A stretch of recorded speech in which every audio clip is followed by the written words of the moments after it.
ಈಶ್ವರ್ ಖಂಡ್ರೆ ಅವರಿಗೆ ಡಿಸಿಎಂ ಸ್ಥಾನವನ್ನ ನೀಡಲು ವೀರಶೈವ ಮಹಾಸಭಾ ಆಗ್ರಹ. ರಾಜ್ಯದಲ್ಲಿ ಕಾಂಗ್ರೆಸ್ ಅಧಿಕಾರಕ್ಕೆ ಬರಲು ವೀರಶೈವ ಸಮುದಾಯದ ಕೊಡುಗೆ ಮಹತ್ವದ್ದಾಗಿದ್ದು, ಹಿರಿಯ ಶಾಸಕ ಈಶ್ವರ್ ಖಂಡ್ರೆ ಅವರಿಗೆ ಉಪಮುಖ್ಯಮಂತ್ರಿ ಸ್ಥಾನ ಹಾಗೂ ಸಮುದಾಯದ ಇನ್ನೂ 4 ಶಾಸಕರಿಗೆ ಸಚಿವ ಸ್ಥಾನವನ್ನ ನೀಡಬೇಕು ಎಂದು ಅಖಿಲ ಭಾರತ ವೀರಶೈವ ಮಹಾಸಭಾ ಒತ್ತಾಯಿಸಿದೆ.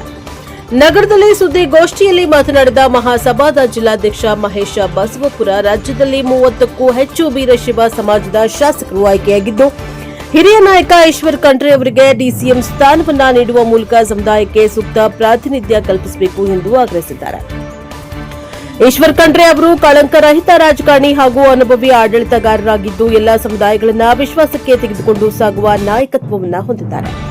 ಅವರಿಗೆ ಡಿಸಿಎಂ ಸ್ಥಾನ ನೀಡಿದರೆ ಸರ್ಕಾರಕ್ಕೆ ಮತ್ತಷ್ಟು ಬಲ ಸಿಗಲಿದೆ ಎಂದು ಹೇಳಿದರು. ಸಮುದಾಯದ ಜನಪ್ರತಿನಿಧಿಗಳಿಗೆ ಸರ್ಕಾರದಲ್ಲಿ ಹೆಚ್ಚಿನ ಅವಕಾಶ ನೀಡುವುದರಿಂದ ವೀರಶೈವ ಸಮುದಾಯಕ್ಕೆ ವಿಶ್ವಾಸ ಮತ್ತಷ್ಟು ಗಟ್ಟಿಯಾಗಲಿದೆ ಎಂದು ಹೇಳಿದ್ದಾರೆ. Bureau report NK-TV4 Chikkaballapur. ರಾಜ್ಯದಲ್ಲಿ ಬಹುಸಂಖ್ಯಾತರಾದ ವೀರಶೈವ ಸಮಾಜದ ಹಕ್ಕೊತ್ತಾಯದ ಒಂದು ನ್ಯಾಯವನ್ನು ಇವತ್ತು ನಾವು ರಾಷ್ಟ್ರೀಯ ಪಕ್ಷವಾದ ಕಾಂಗ್ರೆಸ್ ಪಕ್ಷಕ್ಕೆ, ರಾಷ್ಟ್ರೀಯ ನಾಯಕರ ಗಮನಕ್ಕೆ ಹೋಗಲೆಂದು ಈ ಒಂದು ಪತ್ರಿಕಾ ಒಂದು ಚರ್ಚೆಯನ್ನು ಇವತ್ತು ನಾವು ಕರೆದಿದ್ದೇವೆ.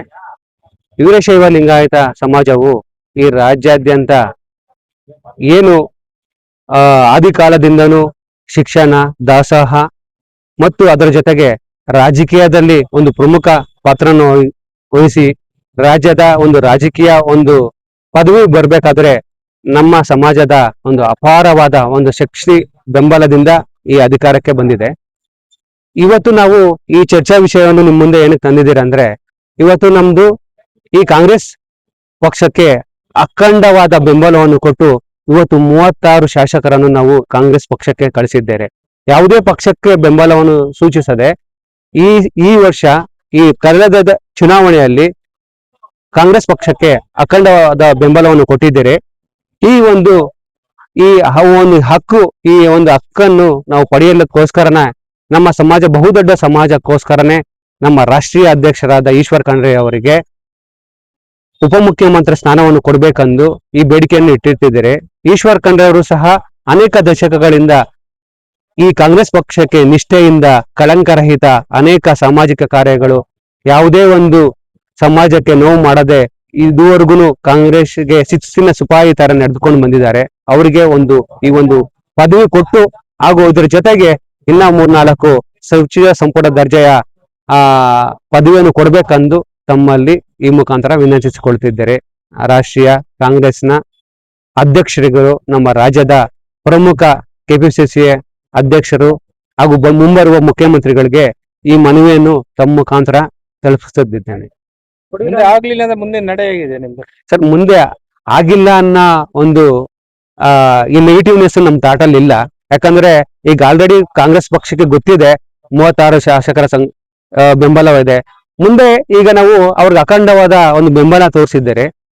ಮುಂದೆ ನಮ್ಮ ಪದವಿ ಕೊಟ್ಟಿಲ್ಲ ಅಂದ್ರೂ ನಾವೇನು ಮತ್ತೆ ನಮ್ಮ ಸಮಾಜದವರೆಲ್ಲ ಒಂದು ಕಡೆ ಚರ್ಚೆ ಮಾಡಿ ಮುಂದಿನ ನಡೆಗಳು ನಮ್ಮ ರಾಜ್ಯದ ಅಧ್ಯಕ್ಷರು, ರಾಷ್ಟ್ರೀಯ ಅಧ್ಯಕ್ಷರು ಅವರ ನಡೆ ಮೇಲೆ ನಿಂತಿರುತ್ತದೆ. ಸರ್, ನಮ್ಮ ಸಮಾಜ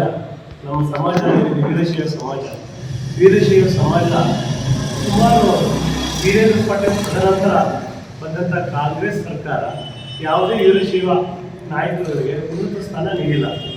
ಈಗ ಬಂದಿರುವಂಥ ಏನು ನಮ್ಮ DK ಶಿವಕುಮಾರ್ ಮುಖ್ಯಮಂತ್ರಿ ಆಗ್ತಲ್ಲ, ತದನಂತರ ನಮ್ಮ ಈಶ್ವರ್ ಖಂಡ್ರೆ ಅವರು ನಮ್ಮ ವೀರಶೈವ ಮಹಾಸಭಾದ ರಾಷ್ಟ್ರೀಯ ಅಧ್ಯಕ್ಷರಾಗಿ ಅನೇಕ ಕೆಲಸಗಳನ್ನು ಮಾಡಿದ್ದಾರೆ ನಮ್ಮ ಸಮಾಜಕ್ಕೆ ಹಾಗೂ ಸಮಾಜಕ್ಕಲ್ಲ ಮತ್ತು ಎಲ್ಲ ಅವರು ನಮ್ಮ ಸಾರ್ವಜನಿಕವಾಗಿ ಹೇಳಬೇಕಂದ್ರೆ ಯಾವುದೇ ತಪ್ಪು ಚುಕ್ಕೆ ಇಲ್ಲದೆ ಸರ್ಕಾರದಲ್ಲಿ ಒಳ್ಳೆಯ ಮಂತ್ರಿಯಾಗಿ ನಡ್ಕೊಂಡಿದ್ದಾರೆ.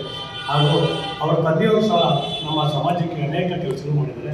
ಹಾಗಾಗಿ ಅವರಿಗೆ ಉಪಮುಖ್ಯಮಂತ್ರಿ ಸ್ಥಾನ ಕೊಡಬೇಕು ಅಂತ ಎಲ್ಲ ಪತ್ರಿಕಾ ಮಾಧ್ಯಮದ ಮುಖಾಂತರ ಮನವಿ ಮಾಡ್ತಾ ಇದ್ದೀವಿ. ರಾಜ್ಯ ಸರ್ಕಾರ 36 ಶಾಸಕರು ಬೆಂಬಲ ಕಾಂಗ್ರೆಸ್ ಸರ್ಕಾರದಲ್ಲಿ ಏನಿದೆ ಬೆಂಬಲದಲ್ಲಿ